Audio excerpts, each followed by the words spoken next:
अजित पवार की बगावत के बाद महाराष्ट्र से जो अहम खबर सामने आ रही है वो ये कि राजनीति सरगर्म है। एनसीपी के नए मंत्रियों के साथ बैठक आज 11 बजे करेंगे अजित पवार। इस बैठक पर भी सबकी नजरें होंगी।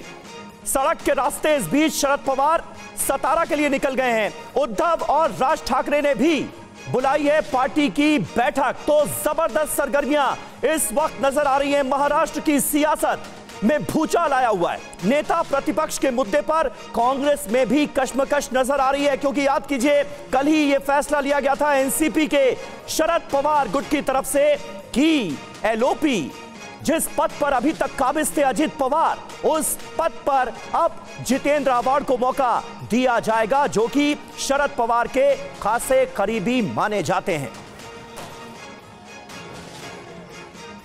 तो देखिए ये तस्वीरें भी हम आपको दिखा रहे हैं। शरद पवार जब सतारा के लिए निकल रहे थे तो उस वक्त की ये तस्वीरें। हमारे साथ इस वक्त तमाम खास मेहमानों का एक बड़ा पैनल जुड़ चुका है, उनसे आपका तारुफ करा दें। शाजिया इल्मी हमारे साथ मौजूद हैं, राष्ट्रीय प्रवक्ता भारतीय जनता पार्टी की। कृष्णा हेगड़े नेता हैं शिवसेना शिंदे गुट के, वो हमारे साथ मौजूद हैं। प्रणय अजमेरा प्रवक्ता एनसीपी के हमारे साथ मौजूद हैं। और डॉक्टर सुनील सिंह प्रवक्ता हैं जेडीयू के, वो हमारे साथ जुड़ रहे हैं। अशोक वानखेड़े साहब स्टूडियो में हमारे बीच आ चुके हैं, वरिष्ठ पत्रकार हैं। और पॉलिटिकल एनालिस्ट समीर चौगांवकर जी भी हमारे साथ मौजूद हैं। लेकिन सबसे पहले आनंद प्रकाश पांडे मैं आपका रुख करूंगा। इस वक्त क्या हलचल है? साफ तौर पर जो नजर आ रहा है वो ये कि अजित पवार की बगावत के बाद शरद पवार पार्टी को अपने पास रखने की पूरी कोशिश कर रहे हैं, अपना दमखम, अपना शक्ति प्रदर्शन दिखाने की कोशिश कर रहे हैं।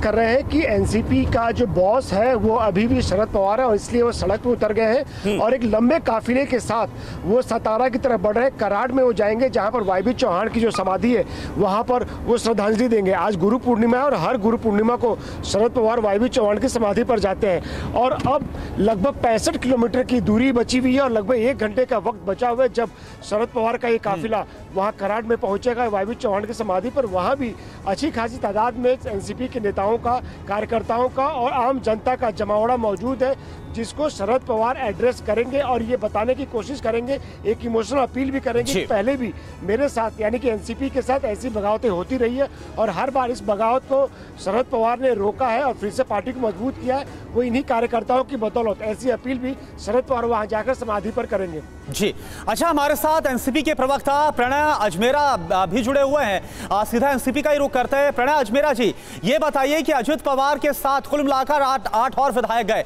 लेकिन अभी भी दावा इस बात का है कि 40 और विधायक हैं जो कि उनके साथ हैं, उनके खेमे में है।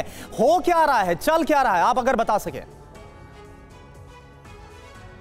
देखिए, जो खबर आई है वो तथ्यों से काफी परे है, तथ्यों से दूर है।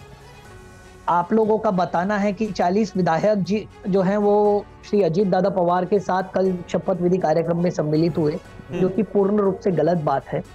अभी भी काफी सारे विधायक आदरणीय शरद चंद्र जी पवार पर विश्वास रखते हैं, उनके साथ जुड़े हुए हैं।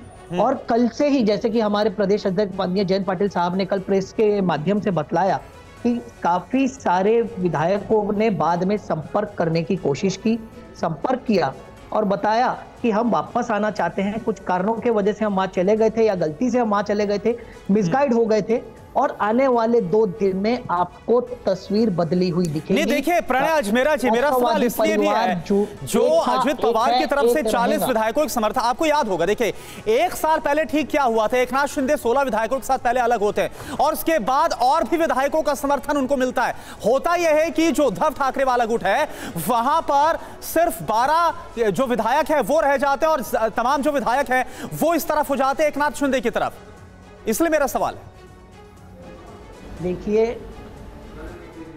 अभी जो विधायक वहां पर है वह राष्ट्रवादी कांग्रेस पक्ष का ही हिस्सा है और वह हमारे साथ पार्टी में ही रहेंगे। पार्टी राष्ट्रवादी कांग्रेस पार्टी आदरणीय शरद पवार साहब के साथ खड़ी थी, खड़ी है और खड़ी रहेंगी, क्योंकि वह पार्टी पवार साहब की ही है। नहीं, यही दावा तो अजित पवार भी कर रहे हैं ना, लेकिन सवाल यही है कि यही दावा अजित पवार कर रहे हैं। वो कह रहे हैं पार्टी मेरी, चुनाव चिन्ह भी मेरा, इसी चुनाव चिन्ह पर लड़ेंगे चुनाव।